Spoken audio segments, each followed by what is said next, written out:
యెహోవా మాట వినకపోయినందున వారు నశించు వరకు ఇశ్రాయేలీలు 40 సంవత్సరములు చచ్చిపోయే వరకు వారు అరణ్యంలో తిరుగుతూనే ఉన్నారంట. చచ్చిపోయిన వారు సాధారణమైన వారా, బలహీనులా? అయ్యా వీడు బక్కగా ఉన్నాడు, వీడు చచ్చిపోయాడయ్యా, వీడికి ఆస్తమా ఉంది, వీడు చచ్చిపోయాడయ్యా, వీడికి జ్వరం వచ్చింది, వీడు చచ్చిపోయాడయ్యా అనుకోవడానికి లేదు. యోధులు చచ్చిపోయారంట. దేనికయ్యా యోధులు చనిపోయారంటే దేవుని మాట వినలా. యోధులకి మనం ఏమి చెప్పలేము. దైవజనుడు అసలు ఏ పని చెప్పలేడు. యోధులకి చెప్పి చెప్పి చెప్పి ఈ యోధులు ఇంకా చెయ్యరా బాబు, నేనే చేసుకుంటానని చేసుకుంటాం.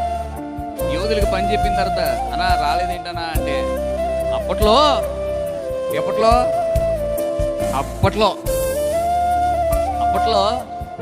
పాస్టర్ గారికి లెఫ్ట్ రైట్ హ్యాండ్సో లెగ్సో.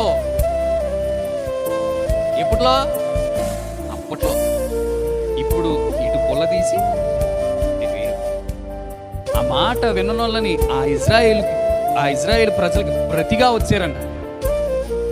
ఆ మాట విన్నోళ్ళని ఆ ఇజ్రాయేల్ ప్రజలకి ప్రతిగా వేరొక సంతానం వచ్చింది.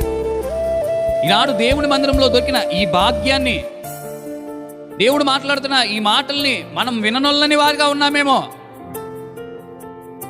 ఆ మాటల్ని తృణీకరించే వారుగా ఉన్నామేమో. దేవుడు ఎంత సూటిగా ఎంత స్పష్టంగా మనతో మాట్లాడుతున్నా మనకి అర్థం కావట్లేదు.